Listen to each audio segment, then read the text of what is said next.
आपको वहाँ पे जो रेनी सीज़न चल रहा है, उसको थोड़ा-सा ध्यान में रख के जाना होगा। आपको थोड़ी-सी दिक्कत भी हो सकती है अगर आप वहाँ पे पहुँच गए, बारिश हो गई, तो आपकी जो शादी है वो डिले भी थोड़ी-सी हो सकती है क्योंकि वहाँ पे किसी भी तरीके का बारिश में कोई अरेंजमेंट्स नहीं है।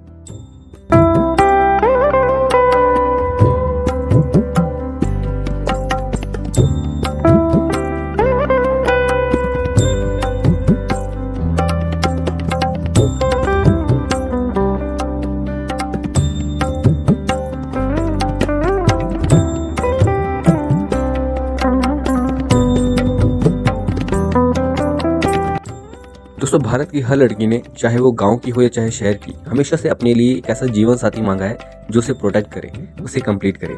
इसके लिए वो अपने शिव से प्रार्थना भी करती है, व्रत भी रखती है। ये इसीलिए क्योंकि माँ पार्वती ने भी सच्चे दिल से भगवान शिव को मांगा था, तो शिव स्वयं उनके पास आ गए थे। अब शिव कलयुग में तो नहीं आ सकते हैं, लेकिन शिव स्वरूप में तो जरूर आ सकते हैं। त्रेता युग में भगवान शिव और माँ पार्वती शादी के बंधन में बंध गए थे। आने वाली पीढ़ी के लिए छोड़ गए एक ऐसा ऐतिहासिक स्थान जहाँ पर लोग जाकर खुद को धन्य मानते हैं और वहाँ पर अपनी शादी अगर हो जाए तो वो शादी को बहुत ही ज़्यादा अच्छा मानते हैं। जहाँ पर स्वयं शिव और पार्वती का विवाह हुआ था, आज सब लोग अपना विवाह करने की वहाँ पर इच्छा जताते हैं। तो चलिए दोस्तों, आज उस स्थान के बारे में जानते हैं जहाँ पर माँ पार्वती और भोले भंडारी का विवाह हुआ था। और अगर आप भी त्रियोगी नारायण मंदिर में शादी करने की सोच रहे हैं तो इस वीडियो को पूरी एंड तक देखिएगा, क्योंकि आखिरी में मैं आपको पूरी जानकारी देने वाला हूँ कि आप वहाँ पर शादी कैसे कर सकते हैं।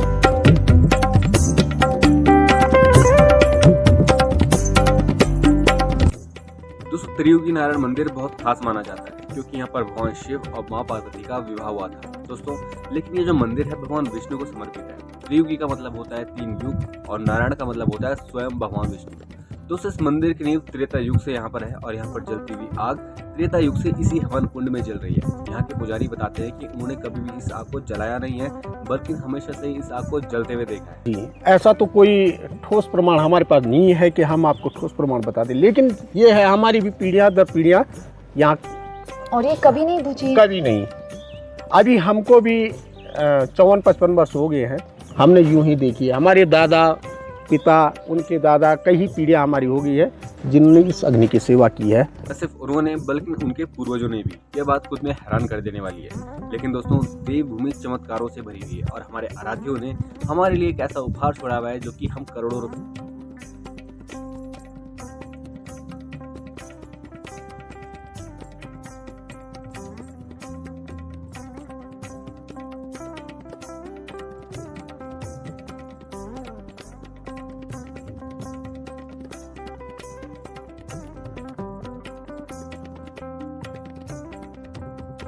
दोस्तों, माँ पार्वती ने भगवान शिव को पाने के लिए कठोर तपस्या की थी और जिस जगह पर तपस्या की थी उस जगह को गौरी कुंड कहा जाता है। भगवान शिव ने भी खुश होकर इस प्रस्ताव को स्वीकार किया और इसी त्रियोगी नारायण मंदिर में भगवान शिव और माँ पार्वती का विवाह हुआ था।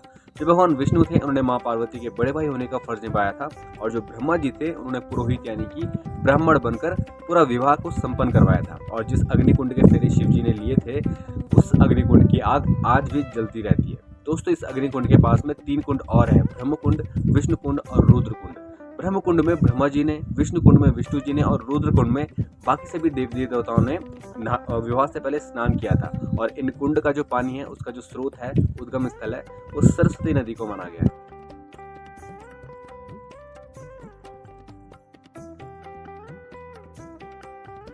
तो अगर आप भी त्रियोगी नारायण मंदिर में शादी कराना चाहते हैं तो अब आप मुझे थोड़ा सा ध्यान से सुनना। देखिए, अगर आप नॉर्मली शादी कराते हो तो आपको किसी वेडिंग प्लानर की हायर करने की जरूरत होती है जो कि आपके बिहाफ में सारे काम करता है, आपको सारे अरेंजमेंट्स करके देता है। लेकिन त्रियोगी नारायण मंदिर में या फिर किसी मंदिर में आप शादी कराते हो तो आपको सारी अरेंजमेंट्स खुद ही करनी होती है और आपको उस अरेंजमेंट को करने में थोड़ी सी दिक्कत हो सकती है क्योंकि आपको वहाँ पे ऐसा कोई भी वेडिंग प्लानर नहीं मिलता है। तो दोस्तों, आपको जो अरेंजमेंट्स करनी पड़ेंगी उसमें आपको कुछ चीज़ों को ध्यान देना पड़ेगा। सबसे पहले तो जो आपके वहाँ पे बाराती आए हैं, आपको उनके रहने की व्यवस्था करनी होगी। बाराती वैसे तो आप शादी मंदिर में कर रहे हो तो आप अपने फैमिली मेम्बर्स को साथ में लेके जाते हो, तो लेकिन जितने भी फैमिली मेम्बर्स हैं 8, 10, 20, तो आप उनके रहने के अरेंजमेंट्स कर सकते हो। तो उनके लिए आप 2 चीज़ें कर सकते हो। सबसे पहली चीज़, जो वहाँ का गढ़वाल मंडल हाउस है, आप उसको बुक कर सकते हो।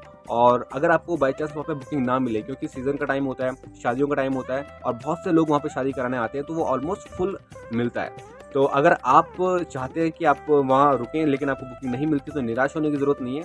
आपके पास सेकंड ऑप्शन ये होता है कि आप वहाँ पर एक जो लॉजेस बने हुए हैं, काफ़ी अच्छे लॉजेस हैं, क्लीन रूम्स हैं, आप वहाँ पे जाकर रुक सकते हो। 1000 से 1200 रुपये आपको पर पर्सन के हिसाब से आपको वहाँ पे रूम्स आपको अवेलेबल हो जाएंगे। तो आप उस तरीके से आप वहाँ पर अरेंजमेंट कर सकते हो। साथ ही साथ दोस्तों, जो आपके वहाँ के गाँव के लोग हैं वो भी काफ़ी हेल्पफुल होते हैं, क्योंकि यहाँ पे बहुत सारी शादियाँ होती है और वो गाँव के लोग खुश होते हैं कि जब भी कोई बाहर से उनके गाँव में शादी कराने के लिए आता है। ये उनके लिए बहुत मतलब खुशी की बात होती है, वो सब चीज़ में अरेंजमेंट में आपकी हेल्प करते हैं। तो ये दोस्तों आपकी बहुत अच्छी चीज़ हो जाती है कि आपको प्लस पॉइंट आपको मिल जाता है कि आप लोकल एरिया में जो लोग हैं उनसे जुड़ सकते हो और उनके मदद के सहारे आप अपनी शादी को सक्सेसफुल बना सकते हो। एक चीज़ आपको ध्यान रखने की ज़रूरत है दोस्तों, आप अपने पास थोड़ा-सा वक़्त साथ में ज़्यादा लेकर के आइए, क्योंकि ऐसा होता है ना कि जैसे कभी भी आप शादी कराने जाओ, तो उस वक़्त में किसी और की शादी भी हो रही होती है, तो उस शादी में थोड़ा-सा लेट हो जाता है। तो आपको ऐसा बिल्कुल भी निराश होने की ज़रूरत नहीं है, आपको थोड़ा-सा बस लेट हो जाएगा। उस शादी के बाद तुरंत सा आधे घंटे के अंदर आपकी शादी भी हो जाएगी, लेकिन आपके पास वक़्त होना चाहिए। नॉर्मली आप यहाँ शादी कराते हो तो आपका 1 या 2 दिन में कंप्लीट हो जाती है, लेकिन त्रियोगी में जाते हो तो आप अपने पास कम से कम 3 से 4 दिन जो नियर बाय हाउसेज़ हैं, जो नियर बाय इलाके हैं वो, लेकिन जो दूर से आते हैं वो अपने पास पूरा वक़्त लेकर के आइए, ताकि आपको शादी में कोई भी परेशानी ना हो। दोस्तों अब बात आती है खाने की। वहाँ पर जो आपको खाना मिलेगा ना दोस्तों, वहाँ पर आपको लोकल फूड ही मिलेगा। ऐसा किसी भी तरीके का कोई शादी वाला व्यंजन आपको नहीं मिलेगा, जो कि आप नॉर्मली शादी में अरेंज करवाते हो, क्योंकि वहाँ पे पहाड़ी इलाका है, तो वहाँ पे जो लोकल फूड आपका वहाँ पे बनता है, जिस भी तरीके से बनता है, वो आपको मिलेगा। और वहाँ का जो लोकल फूड होता है दोस्तों, वो वाक़ई में बहुत ज़्यादा टेस्टी होता है, बहुत ही ज़्यादा हाइजीनिक होता है और बहुत हेल्दी होता है। तो आप उसको अगर खाते हो तो वो आपके लिए ही बेनिफिट है, लेकिन शादी में जिस तरीके का खाना होता है आपको वहाँ पे नहीं मिल पाएगा। और सबसे इम्पोर्टेंट चीज़ दोस्तों, अगर आप वहाँ पे शादी प्लान कर रहे हो तो आपको वहाँ पे जो रेनी सीज़न चल रहा है उसको थोड़ा-सा ध्यान में रख के जाना होगा।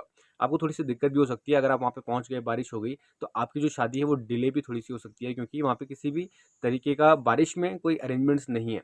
और किसी लोकल विलेजर की मदद से, या फिर आप जहाँ पे शादी आप करवाना चाह रहे हो, वहाँ पे जहाँ पे आपने बुकिंग कराई है, आप वहाँ से वेदर का हाल पूछ सकते हो कि वहाँ पे मौसम किस तरीके से चल रहा है, उस हिसाब से आप अपनी शादी तय कराइए। अप्रैल और मार्च या फिर मई के जो महीने हैं, इनमें अगर आप शादी कराते हो तो यहाँ पे मौसम थोड़ा-सा अच्छा वहाँ पे रहता है, तो आप वहाँ पे उस टाइम पे जाकर शादी करा सकते हो। बाकी तो महादेव आपके साथ है ही, आपकी शादी ज़रूर सफल होगी। तो दोस्तों ये था त्रियुगनाड़ा का पूरा इतिहास, पूरा जानकारी, और आप वहाँ पे शादी कैसे करा सकते हैं। वीडियो पसंद आई है तो वीडियो को लाइक ज़रूर कीजिए, कमेंट करके बताइए कि क्या आपके लिए जानकारी यूज़फुल थी, और थी तो शेयर कीजिए इस वीडियो को, और बाकी महादेव तो आपके साथ हैं ही। जय हिंद।